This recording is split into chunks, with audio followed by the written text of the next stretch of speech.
the Minnesota Vikings and Sam Darnold are legit contenders.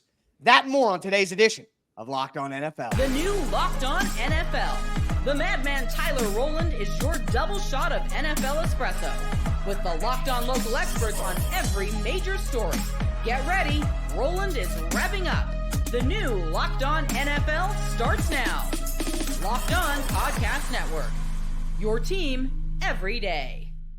Football fans, welcome into the new Locked On NFL, bringing you a double dose of the NFL's biggest stories with the help of our local experts that know your favorite teams like no one else. I am your host, the madman, Tyler Rowland, joined today by Locked On NFL expert Alex Clancy. It is time for a clash with Clancy, as it is every Monday. And on today's show, we are going to talk about how Derrick Henry bullied the Buffalo Bills. Also, Joe Flacco is the best quarterback on the Indianapolis Colts. And first, the Minnesota Vikings are true contenders. Before we get into it, I do want to thank you for making Locked On NFL your first listen of the day. Thanks for being an everydayer here with us on the Locked On Podcast Network, where it is your team every day. Make sure that you tune in later and step into the barbershop with Tony Wiggins for the afternoon edition of Locked On NFL. Today's episode is brought to you by Game Time. Download the Game Time app, create an account, use the code LOCKEDONNFL for $20 off your first purchase. Alex, I'm going to pat myself on the back a little bit here. Last week on a Thursday episode with the Data Queen, Michelle Majuk, I said that I do think the Minnesota Vikings are legit contenders this season, and they went out and proved it again against the Green Bay Packers. Now, the Packers had a little bit of a comeback attempt in them. They made it very, very close, but the Vikings survived with another win. Let's hear from Luke Braun from Locked On Vikings.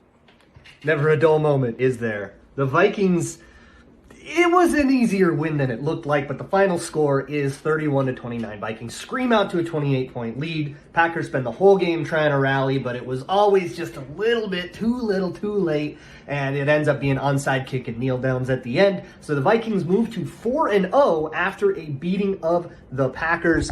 But that little comeback was a little bit concerning, wasn't it? We got to think about exactly why that happened. A lot of dumb turnovers at the end, but the Packers had their own dumb turnovers too. A lofty floater lands right in Byron Murphy's lap, and then a beautiful peanut punch by Byron Murphy ends up the hero of this game after giving up a lot of production. So weird day for him, weird day everywhere for the Vikings. Never a dull moment in Viking land. We'll break it all down on the postcast right now on Locked On Minnesota Sports, so go check that out. Or you can always check it out at Locked On Vikings, which you can find Monday through Friday. See you there.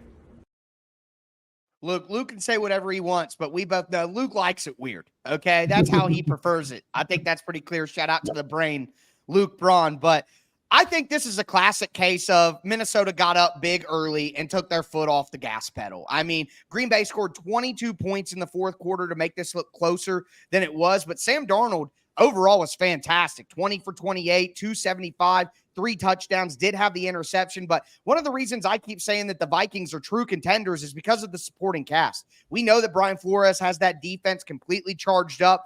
Also, Aaron Jones, 22 carries, 93 yards. Justin Jefferson, 6, 85 and a touchdown. They get Jordan Addison back, 372 and a touchdown. Like the Vikings, it's not just Sam Darnold. The Vikings has so many things in their supporting cast that inspire you. I don't care that the Packers came back and made it close. I think the Vikings are for real. Yeah, I mean, the only thing is we haven't seen Sam Darnold do it for more than 4 or 5 games in a row in his career. Not in Carolina, nowhere else. Not with the Jets when he was seeing ghosts, none of it. And listen, it would be a fantastic story if he's able to turn that page. I mean, we see it with quarterbacks now. Geno Smith, they're just guys who are just doing it now, before, when they haven't in the past. Like, right. For me, this is contingent upon Aaron Jones staying healthy and the wide receivers staying healthy. Naturally, T.J. Hawkinson's right around the corner. But the biggest thing for why they'd be contenders, Tyler, something that's completely out of their control, it's their schedule. So they have the Jets overseas next week, and then the Lions, and then listen to this 6-game stretch. Rams, Colts, Jaguars, Titans, Bears, Cardinals. They win 5 out of 6 of those games. You're looking at 10, 12, 13 wins this year, which is something that nobody really saw going into the season. Come on. So contenders, maybe. but the schedule was doing them all the favors in the world to initiate and yield that at the end of it. Well, I think having an easier schedule and having the opportunity to have home playoff games will only help them stay at that contender status going forward. But what a great game. And Minnesota really needed that to kind of prove it to everybody. And they did once again. I mean, they beat the Texans. They beat the 49ers. They beat the Packers. I mean, I think that the Vikings definitely deserve their credit. But another team that I think deserves their credit, despite not being perfect, is the Houston Texans, who come back from down 3 late in the game. C.J. Stroud to Dara Ngumbawale hits the game-winning touchdown. Let's hear from my guys over at Locked On Texans. This schedule is about to get tough. And I know the Texans right now sitting at the top of their division, 3-1, but I'm looking at a situation where they could easily be 2-2, maybe 1-3, give or take, depending on how you feel about that Chicago Bears game. But they need to do something in order to get these penalties right, because it was a detriment and hindered them last week against Minnesota. You know, Jacksonville don't know what the hell going on over there, but they are nowhere near as good as I thought they was going to be. Now they're 0-4. Then you had Chicago, a lot of injuries, you know, inexperience going on, you know, rookie quarterback and all that other stuff. There were some things like these are mistakes that the Houston Texans were able to overcome because the team was just not that good. Next week against Buffalo, starting next week against Buffalo, and this potential as of right now, league MVP and Josh Allen, if those same penalties continue to hamper this offense and continue to hamper this team, you're looking at a situation where Texans going to fall to 3-2. I don't want us looking at a situation saying the Houston Texans wasn't as good as we thought due to penalties or whatever the case might be, man. Look, Cody Davis, John Hickman, those are my guys. They're my division co-workers here at the Locked On Podcast Network. But I got to tell them to relax, man. Like, it's been penalty-filled. The Texans had 12 penalties overall. They fumbled on a punt return as well. It was not perfect. The schedule has been a little bit easy for them. But the Texans are 3-1, and C.J. Stroud came up in the clutch. So I know that people in Houston are probably frustrated with the penalties and maybe not looking as good as they should. But a lot of teams around the NFL have not looked that great in the first month. I mean, people are crapping on the Chiefs everywhere you look, and they're 4-0. So I just want to tell my guys down in Houston, take a chill pill. You're 3-1. You're in a great spot. And I think the Texans are doing just fine.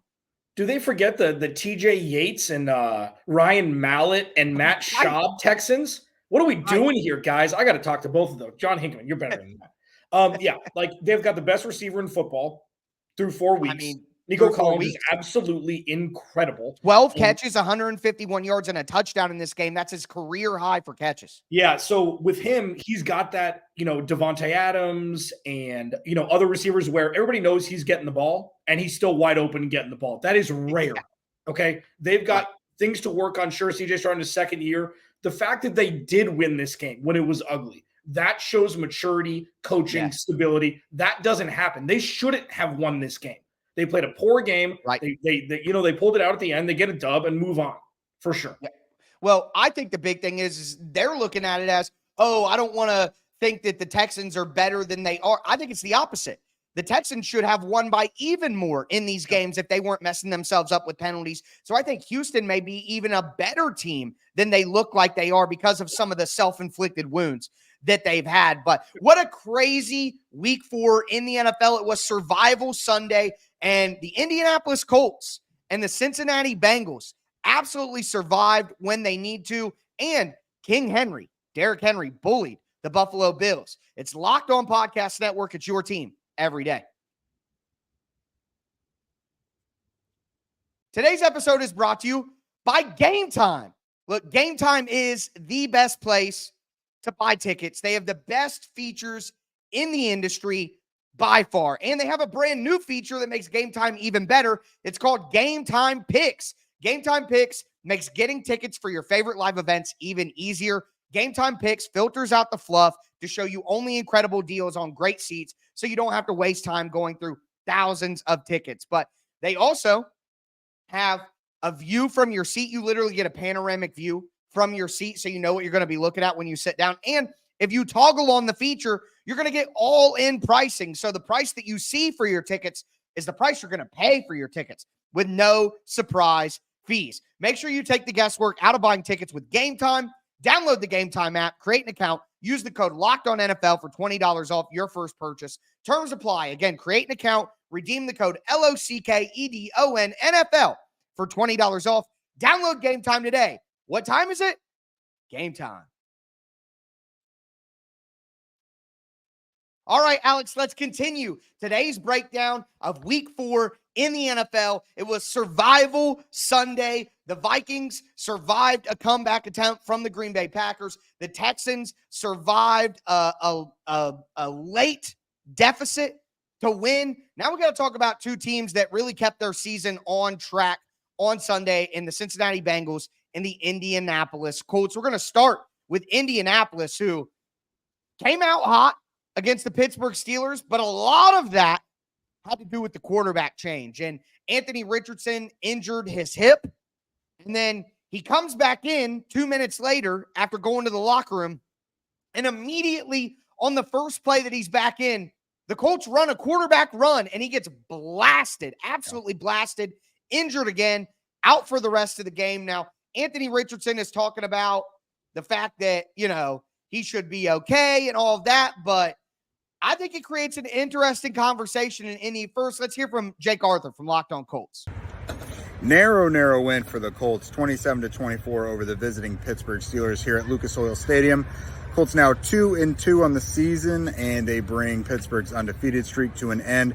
The big story of this, though, is Anthony Richardson left late in the first quarter with a hip injury. He actually left the field for 2 plays, came back in, and then ran the ball and felt the hip tweak again, and he was out for the game. Joe Flacco came in and pretty much right away led a scoring drive. I think he had 4 for the game, but really was a breath of fresh air compared to what the backup situation could have been for the Colts. But he was able to do enough throughout the game to put some scores on the table for the Colts. So we're going to have a lot more about this on Locked On Colts with our post-game show here shortly. Follow us on YouTube and wherever you listen to podcasts. Jake said it's a breath of fresh air compared to what the backup situation could be. I got to say, I disagree with that twofold. You had Gardner Minshew last year. You were one bad throw from Minshew on a 4th down last year away from making the playoffs instead of the Texans. Like, the Colts have been blessed this year and last year with backup quarterback play. But on the other side of it, Joe Flacco is the best quarterback on that team.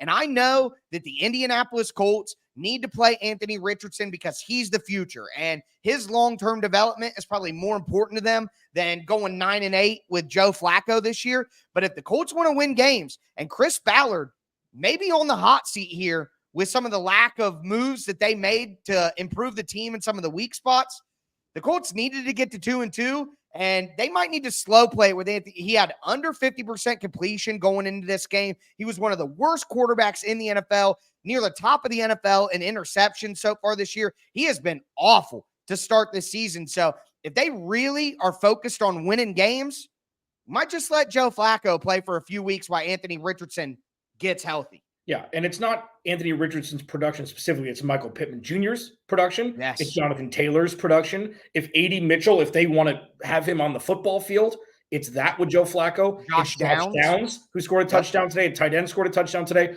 This is how because I agree with Tyler. Like, we're seeing Andy Dalton. We're seeing Joe Flacco. We're seeing Sam Darnold. What average quarterbacks can do behind a great offensive line, that's what separates. That's why these guys are still in the league. Give them protection, they'll mince defenses apart. And yeah, Joe Flacco's cool. He could play another 5 or 6 years. He's got a cannon. They've got a good running back. They've got good weapons. And the fact that they're 2-2 when Joe Flacco's only played, 3/4 of those games, it's baffling. Shane Steichen's doing a great job, and they've got their, Joe Flacco from Cleveland over in Indy now. Yeah, they're 100% lucky to be at 2-2 at the end of the day with some of the things that have happened. But, this is like how I felt with the Texans conversation. Who cares how ugly it was? You're 2-2. You're in the thick of it. You're 1 game back in the AFC South. You have all your games left that you could play. I just think the Colts are in a great spot, but I think Anthony Richardson has hurt them more than he's helped them. So if they really want to win games, maybe let Anthony Richardson take his time. And then I just got to say, once again, Anthony Richardson injured. Like, it may just be something that constantly plagues him. There's really no way around it. But again, switching gears away from the Colts, Another team completely survived on Sunday, and it was the Cincinnati Bengals. And if the Bengals dropped to 0-4, their season was legitimately over. The playoffs, all that, out of the way. You lose to Andy Dalton, your former quarterback in the Panthers. It would have been true disaster, but Joe Burrow and the run game do just enough. Let's hear from our guys at Locked On Bengals on that one. And it was a 2-score win for the Bengals, James, 34-24. It was 31-14, I believe. You're right. And then the Bengals only scored 3 the rest of the way. The Panthers scored 10. It was never really scary, but it was a little touch and go for a team that had a 3-score lead. And the key to the Bengals winning this game, in my opinion, James, was scoring going into the half and scoring coming out of the half. When the Panthers went down there and scored their second touchdown with about a minute left in the second quarter, I tweeted at the time, I said, look, the Bengals probably need to go score here, and it's lucky they have enough time to do so, and they probably need to score coming out of the half. They need a 2-score lead to give their defense a cushion. They got that 2-score lead, and I think that's the turning point of the game.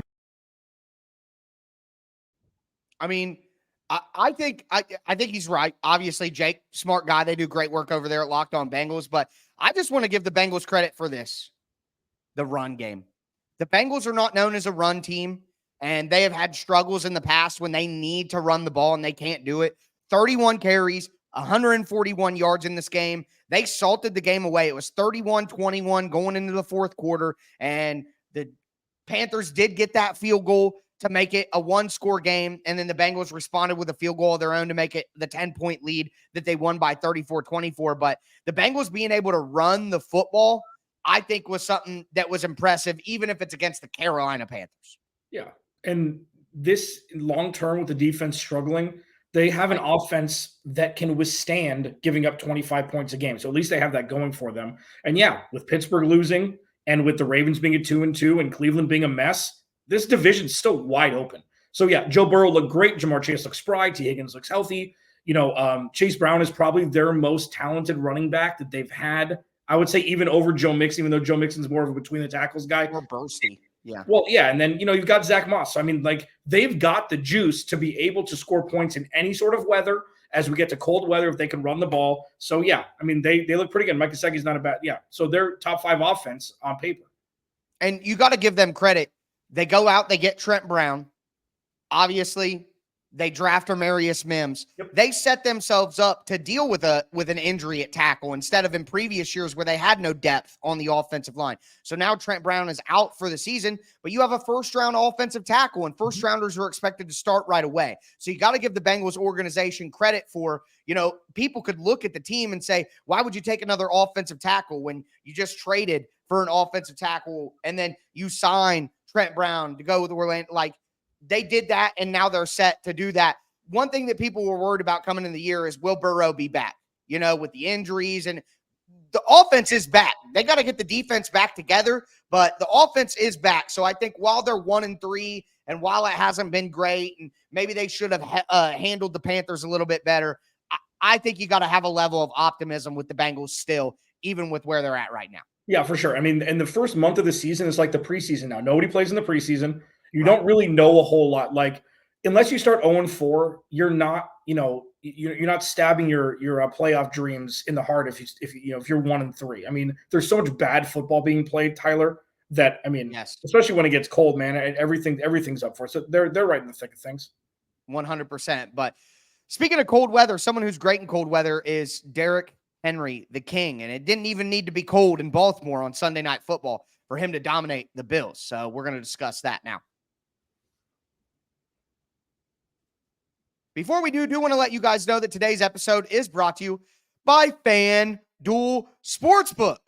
Hey, NFL fans. Yes, I'm talking to you, NFL fans. You can start the season with a big return on FanDuel, America's #1 sportsbook. So when you get a hunch in the middle of a game, you can check out the latest stats, you can view play-by-play, and so much more on the same exact page where you place your bets. Not only that, but right now, you can get started with $200 $200 in bonus bets guaranteed when you place your first $5 bet. That's $200 in bonus bets guaranteed when you place your first $5 bet. You guys got to check out America's #1 sportsbook, FanDuel, at FanDuel.com. All right, Alex, we are going to cap off today's Week 4 recap edition of the Locked On NFL podcast. As another reminder, check out the afternoon edition of Locked On NFL with Tony Wiggins in the barbershop. He's going to be chopping up all the best NFL discussions. You get Locked On NFL twice a day. I mean, twice is nice all the time. Make sure that you don't miss it. But we got to talk about this Sunday night football matchup. The Baltimore Ravens thoroughly dismantle the Buffalo Bills 35-10. My guy, Kevin Ostreicher, broke it down from Locked On Ravens. The Baltimore Ravens defeat the Buffalo Bills in dominating fashion. I'm Kevin Ostreicher, the host of Locked On Ravens, 35-10. The final score is this Ravens team just absolutely put out a statement victory against a Buffalo offense and a Buffalo team that was scorching hot heading into Sunday Night Football. Derrick Henry ran wild. Lamar Jackson dominated as well. And for a Buffalo team that was averaging almost 38 points per game coming in, the Ravens defense held them to just 10. An absolutely incredible win for this Ravens team that moves them to 2-2. And now a divisional matchup with the Cincinnati Bengals on the horizon. They'll be going into that one on the highest of high notes as, again, Baltimore just imposed their will for 60 minutes on Buffalo. For more on the Ravens and their dominant Week 4 win, be sure to check out the Locked On Ravens podcast and subscribe on YouTube, part of the Locked On podcast.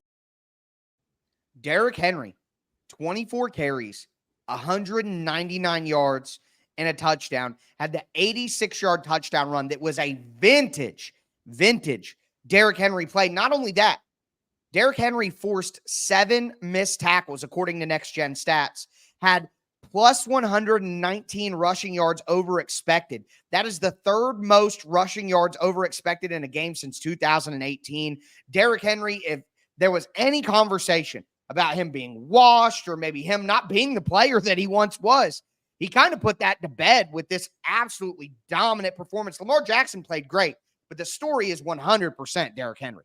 This is LeBron James stuff. Right.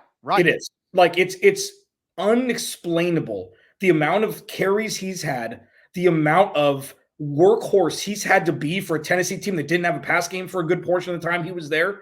He was the first and second option in Tennessee. He's behind a better offensive line with a running quarterback who can run the ball, so it makes his job a little bit easier. But Tyler, this is wizardry. Yeah. This is unexplainable production from a guy who is supposed to be close to retirement. This is Adrian Peterson stuff, but better, because he could run over people like Adrian Peterson couldn't. Like, it's something, and he's a quiet guy, he's a family guy, and he just absolutely punishes secondaries. He's running away from kids. He's running away from 22-year-olds at 30 after all the pounding he's taken. It's absolutely incredible to see. Over 21 miles per hour on that long 86-yard touchdown run. He defies logic. I think he's like, it reminds me of like Kobe Bryant or Dirk in the way where he's like the last cowboy. Like, running backs won't have careers like this ever again because of the way, not because they're incapable, but because of the way teams, we talk about the Bengals getting rid of Joe Mixon and bringing in Zach Moss and Chase Brown, like that's how teams are going to do this going forward. So Derrick Henry is like the last true cowboy at the running back, last true bell cowboy is what I'll call him at the running back position. But I also want to make a larger point about the Baltimore Ravens. To me, the Ravens come out, they lose that game by a toe against the Chiefs. They totally fall apart at the end of the game against the Raiders, and that's kind of a shocker. They almost fall apart at the end against the Cowboys last week, and everybody's kind of like, are the Ravens having maybe like an AFC championship hangover type deal? No. The Ravens come out here at home, bully the Buffalo Bills, and I think it's a steady reminder that while it's been an ugly first 3 weeks for Baltimore, they are 100% still a true contender in the AFC. Yeah, for sure. I mean, they haven't had a running back like Derrick Henry. It's always been like, well, they've got an okay running back. Let's roll out Kenyon Drake. Let's roll out Latavius Murray, and then it's going to be Mark Andrews. and Lamar Jackson running the ball. Now they've got Zay Flowers, who's a bona fide wide receiver in the NFL now. They've got Isaiah Likely. They've got Mark Andrews, who still hasn't cut. He had a huge drop today that didn't end up mattering. Yeah. And then you have Derrick Henry. Like, they could legitimately rush the ball 35 times a game. So they've got to figure out the defense outside of giving up a bunch of points a couple weeks ago. Like, they played really well today against Josh Allen. So like, they just got to figure it out. Death, taxes, and 10+ wins for the Ravens, which would be more than enough to get in the playoffs this year. 100%. And I do just quickly want to say, while I do see the Ravens like, oh, okay, they're still legitimate. The Ravens are still in this. They're ready to prove that they're one of the powerhouses in the AFC still. Don't count them out despite the slow start. This doesn't really change anything about the way I feel about the Bills. Like, the Bills are still a great team. I still think this is one of Josh Allen's best teams. They're stout up front, good defense. The Ravens are just a really good team. They got hot at the beginning of the game. They're playing at home. Derrick Henry had the crowd going crazy. So while I do have a big takeaway on the Ravens from this game, I don't really feel like this kind of changes my view of Buffalo. Do you feel differently? I'm pausing. You got to see more, obviously, but like, a lot of this unfairly for Keon Coleman is going to rest on Keon Coleman's shoulders. Because if he can produce at 75% of what Stephon Diggs or 70%, Khalil Shakir is obviously his favorite target there. Mac Hollins is a journeyman for a reason. Okay. Yep. So it's not like you can't rely on Mac Hollins for production. And then Dawson Knox is old and Dalton Kincaid is up and down. So the offense, while like with the Ravens, they're trying to figure out the reconfiguration of their offense. So are the Bills. Josh Allen's great, but I mean, how many times can you play kind of a Russian roulette kind of thing here with him running the ball? Like, it's just, you want him behind the line of scrimmage, man. You want James Cook to be able to run the ball. You want Dalton Kincaid and Keon Coleman to be there 1 and 2 punches and Khalil Shakir. But man, it's just, you don't wish injury on anybody. But dude, like, the way that he plays football what are we doing here? Right. It's surprising he's never had a big injury yet. Yeah, you know what I mean? Like, yeah, absolutely. I mean, I want to see Josh Allen every week, but he does play right. And when he got his arm bent back on that and he was down, it's like your life flashes before your eyes all the time while you watch him play. Right. But I do just want to say this. While I am back on the Baltimore train, I guess I'll say, they got out big early. It was 21-3 at halftime. They never were tested in the passing game. Their number one receiver was Justice Hill in this game. 6 catches, 78 yards. Other than that, Derrick Henry had 3 catches for 10 yards. Nelson Aguilar, 2 for 10. And then 1 catch for Likely, 1 catch for Bateman, 1 catch for Flowers. Mark Andrews had 1 target for 0 catches. Yeah. If Baltimore doesn't get a big lead and can't just run people into submission, I'm still, I guess, a little hesitant about their passing attack. So we will see. Yeah, I mean, but it could just be the game flow thing. It's like they didn't have to. It's not like they tried and failed, but I agree with you. Yeah. I mean, it's like, listen, but Lamar Jackson, he's never been excited for the year where he was an MVP before he got hurt. He throws the ball when he needs to, but this has always been a run first and run second team. That's not new. Right. Like, his numbers are ballooned. He's still kind of iffy on, intermediate throws. He got a little loosey-goosey today and got away with it, but I don't think, maybe, but I don't think this is the test to show if their passing game is legitimate or not. Well, that's a conversation for January, not October, no matter what. But with that being said, crazy week 4 in the NFL. Make sure that you step into the barbershop with Tony Wiggins for the afternoon edition of Locked On NFL as well. I am your host, the Madman, Tyler Rowland, here with my co-host, Alex Clancy, as we are every single Monday. Thank you guys for tuning in. It's your team every day here on the Locked On Podcast Network. And as I tell you every episode, stay safe out there.